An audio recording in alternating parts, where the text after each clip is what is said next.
and welcome to another week of reflections, the quieter stories from behind the camera and the microphone. Who needs a professional anyway? How much? Is usually the question I most fear, if fear is not too strong a word for something so benign as being asked a simple question about your business offering by a prospective customer at an event perfectly queued up for prospects and sales, I might add. Let's talk about wedding fares. If you're married, unless you have a son, daughter or friend about to suggest you tour a set number of wedding venues in search of the perfect location for their nuptials, this may not be of interest. If you have no intention to place a ring upon a finger, yours, your partner's or otherwise, then this piece may not be of interest. If you're a photographer, hobbyist or professional, but can't imagine ever shooting a wedding because A, the stress seems a stretch too far for your nervous shutter finger to consider, or B, the idea of photographing in this much maligned genre of picture making makes you run for the kind of cover you'd hope would stand firm in Armageddon, well now, this reflection may not be of interest. Having given you 3 ifs, let me introduce 3 buts, if you'll pardon the expression. But I think you'll be intrigued by the cautionary tale of a photographic mishap I'm about to reveal. But in terms of people, their stories and observations, these events are rich with human moments to devour, and I'm about to share one of those. But, and talking of devouring, there's usually food. If for no other reason, go for the food. The brisket or hot bowls of chili, the array of wood-fired pizzas, chef's special stir-fries, all washed down with a cocktail or mocktail of your choice, and a donut. There's always a donut. And I should know this time my stand was next to the donut vendor. Not a great place to be if you are trying to avoid sugar. So wearing my wedding photography hat for a moment, I'd like to share the story of my weekend. 1 wedding and 1 funeral, as it goes, both planning events, and 3 weddings shy of a box office smash. I've attended wedding fairs pretty much since day dot of promoting my professional photography services, and in that time, they haven't changed that much, actually. Sure, there's seemingly more wedding photographers and now content creators as competition, and the kit has dramatically changed in terms of cameras being able to practically see in the dark these days. But the events are reasonably similar to how they were in 2005/6. The idea is very simple. You set up a table, pop your wares on it, some emotionally charged frames, lit for pizzazz if need be, alongside promotional material and bowls of boiled sweets, and wait for couples or customers to ask you questions. As a photographer, the questions are along the lines of, how many photos will I get? Do people bother with wedding albums anymore? Is it just you, or do you have a second shooter? Can you do video as well? Have you worked at this venue? Do you fly drones? Will you travel? How long are you there for? And a reasonably new one, do you offer services and blue light discount? Oh, not forgetting, do you shoot in colour too? A reaction to 4 pages of black and white pictures in a row in a show album. And in true just one more thing Columbo style, how much? Then there are statements, reactions to the pictures you've curated that demonstrate your style and approach. I love these, they're just the sort of thing I'm after. I hope my partner looks as emotional in our pictures. These are very natural. I love natural. And sometimes that latter one morphs into, because I hate having my photo taken. I once did a dentist's wedding and we got talking later during the day, by which time I'd worked out, or at least suggested to him, that our lives were very similar. Obviously, I don't spend hours prodding around in my customers' mouths with sharp instruments, or sizing them up for retainers, but quite often, the first word uttered when discussing our mutual services contains the word hate. For me, it's I hate photos, a commonly repeated mantra, not so much in terms of the idea of a picture, but more for appearing in one. And for a dentist, It's used within many a declaration made by a client when they're invited to sit in the reclining chair. Oh, I hate being here. There was a brilliant after-dinner speech many moons ago that I had on cassette, I think, by a dentist. The talk was called This Is Going to Hurt You More Than Me, along with David Gunston's brilliant What Goes Up Must Come Down after-dinner speech about the life of an air traffic controller.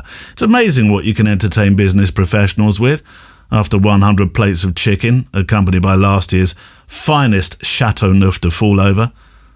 My own one is in the writing, always, called The Wrong Shade of Pink, following a very swanky do in a top London hotel where my couple refused to cut the cake because the pink wasn't in step with a floral tone. I'm digressing now, so let me steer back on course. The first story I have is a lovely one from a prospective groom who surely receives the coveted Proposal of the Year award for his New York one a month or so back.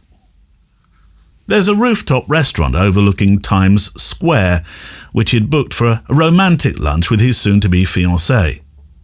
I didn't know about that restaurant, and I also didn't know you can rent the big neon signs Times Square is famous for to deliver personal messages. You book a minute of time once an hour, and your message will appear at that junction for, I think he said 2 or 3 hours. He'd booked 23 minutes past the hour. All he had to do, which he successfully accomplished, was have his partner look over Times Square toward the particular neon sign, and bingo, surprise, will you marry me? Name. I know not everyone goes for such public displays of affection, but I rather like that. But my next story is the cautionary tale. I'm really not sure if I should share their real names, but I can share the picture the groom-to-be sent me, and you'll find that on the show page / Substack post, although both were happy for me to share this, by the way. The couple I spoke with were enjoying a holiday in Mombasa, Kenya. Quick travel agent moment, Mombasa has been welcoming curious wanderers for centuries, ever since traders, sailors, and the simply lost washed up on its shores. I've been there a long, long time back, and I can honestly say it would be a great place for street photography. Ever the travel photographer. If you have in your life had reason to propose marriage, you'll know this, or at least I think you'll share this feeling, that carrying a ring around and planning just the right moment is a weighty responsibility. It's hard to hide the fact this is on your mind. And if you're not careful, you'll blow the surprise way before you get to it, by the fact you spend 24 hours leading up to that moment acting plain weird.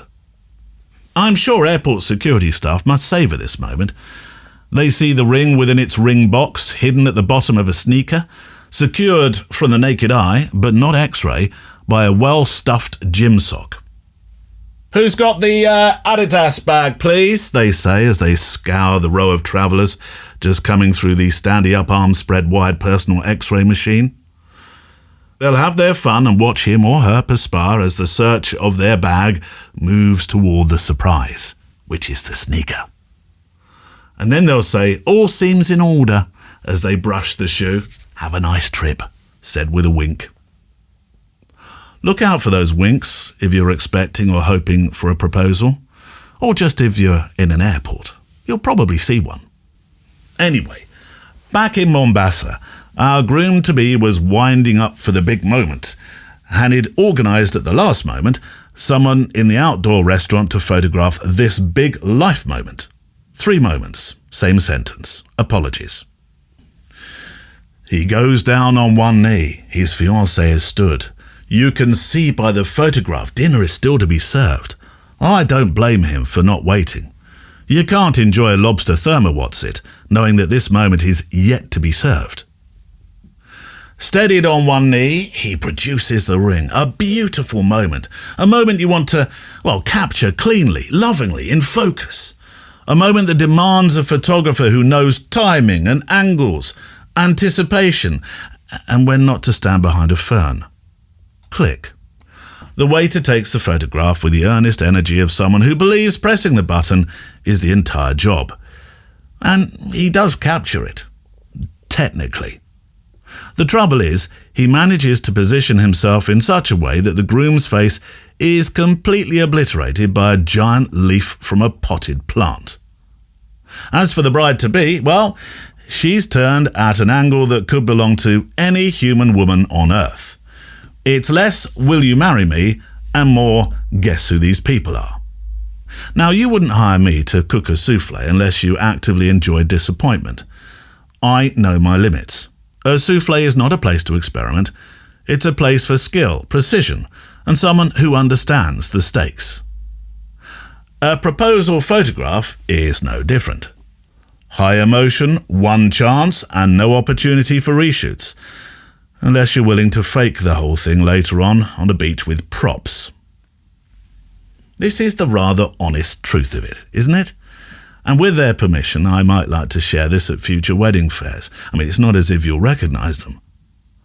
When a moment matters, you don't hand it to the nearest well-meaning bystander. No matter how friendly they are, or how confidently they hold your phone, lovely as they may be, they're not trained for the pressure, the timing, or the responsibility of turning life's big chapters into memories that last. And that's why professionals exist. Not because the rest of us aren't capable in our own fields, but because some moments deserve more than a hopeful guess from someone juggling cutlery and table numbers usually. So my sincerest of thanks to the couple I spoke with who were fabulous, and he is about to embark, I think, on a podcast adventure himself. They did actually say that this picture is a story they still laugh at, and it is. I mean, I'm sharing their tale now as it goes. What did I say about wedding fairs? There's always a story, and there's always a donut. In this case, I'm sorry to say the person holding the smartphone at that moment. I'm sure the soufflé, followed by the lobster, was good, and it all ended in a yes, which is what my business is all about.